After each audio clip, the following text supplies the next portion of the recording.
جو انسائکلوپیڈیا ہے یہ کس مغل حکمران کے بارے میں ہے؟ یہ اورنگزیب عالمگیر کے بارے میں ہے۔ اورنگزیب عالمگیر کون تھے؟ یہ بہت ہی سادہ اور انصاف پسند حکمران تھے اور یہ مغلیہ سلطنت کے آخری عظیم الشان شہنشاہ تھے، اور ان کی وفات سے مغل سلطنت زوال کا شکار ہو گئی تھی۔ اورنگزیب عالمگیر کے دور میں ہندوستان دنیا کا امیر ترین ملک تھا۔ اس کے باوجود اورنگزیب عالمگیر کے تقویٰ کا یہ عالم تھا کہ انہوں نے اپنی ذات کے لیے شاہی خزانے سے کبھی 1 روپیہ بھی نہیں لیا تھا۔ اورنگزیب عالمگیر اتنے زیادہ متقی تھے؟ جی بالکل، وہ اتنے ہی زیادہ متقی اور پرہیزگار تھے۔ مجھے ان کے شوق کے بارے میں بتائیں، ان کو کس چیز کا شوق تھا؟ اورنگزیب حافظ قرآن تھے اور ان کو کیلی گرافی کا بڑا شوق تھا۔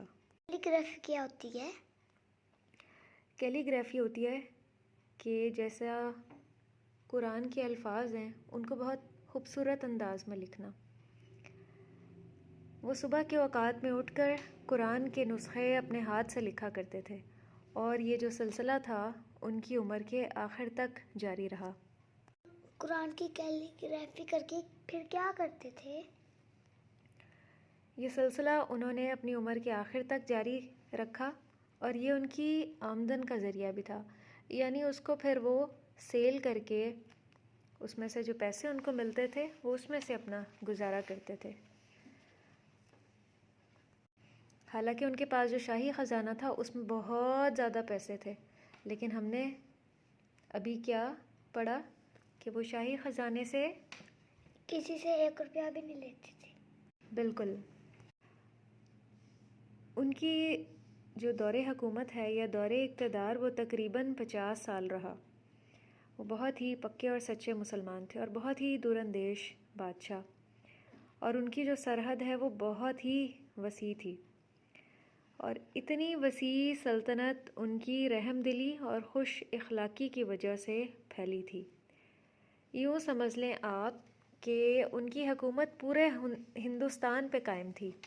ان کے اخلاق کا یہ عالم تھا کہ ان کے والد کے شاہی دربار میں موجود جتنے بھی اعلیٰ عہدیدار تھے انہوں نے ان سب کو اپنا دوست بنا لیا تھا۔ انہوں نے ان کو کیسے اپنا دوست بنایا تھا؟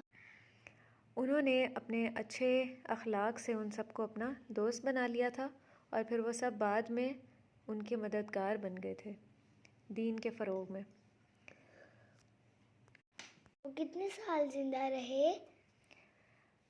90 سال کی عمر میں ان کی وفات ہوئی تھی، اور اس عمر میں بھی ان کی یادداشت بہت ہی تیز تھی کہ اگر وہ کوئی بات سن لیتے تھے تو اس کو پوری زندگی نہیں بھولتے تھے۔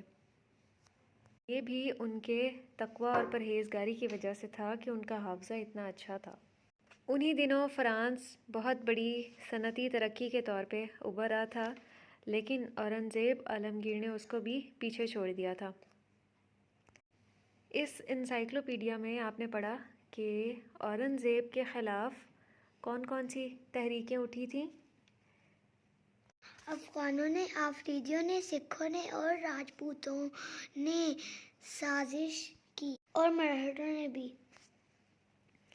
لیکن اورنگزیب عالمگیر نے ان سب کو شکست دے دی۔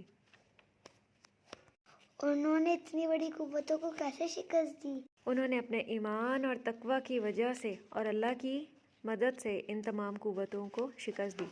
کیونکہ وہ بہت متقی تھے اس لیے انہیں اللہ کی مدد بھی حاصل ہو گئی تھی، اور اللہ کی قوت اور طاقت تو سب سے بڑی ہے، اس لیے انہیں ان سازشوں کے خلاف کامیابی ملی اللہ کی مدد کی وجہ سے۔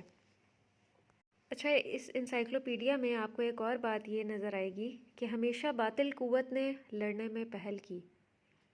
آفریدیوں کے حملے بھی دیکھیں کہ مغل سلطنت کے 10,000 افراد کو موت کے گھاٹ اتار دیا گیا، لیکن اورنگزیب عالمگیر کی پلاننگ اور جوابی کارروائی اتنی اچھی اور زبردست تھی کہ مخالفین کی تمام سرگرمیاں سرد پڑ گئیں۔ اچھا، یہ بتائیے کہ اورنگزیب کے کون سے 2 بیٹے ہیں جو لڑائیوں میں ان کے ساتھ شریک ہوئے؟ اکبر اور معظم۔ اور ان کے ایک بہت ہی طاقتور اور بہادر سپہ سالار بھی تھے، ان کا نام کیا تھا؟ تیمور خان۔ آپ نے ان سب سے اور اورنگزیب عالمگیر کی شخصیت سے کیا اہم بات سیکھی؟ کہ وہ بہت زیادہ متقی اور پرہیزگار تھے، اخلاق بہت اچھا تھا، وہ قرآن کے حافظ تھے، بہت رحم دل اور سخی تھے، وہ شاہی خزانے میں سے 1 روپیہ بھی نہیں لیتے تھے۔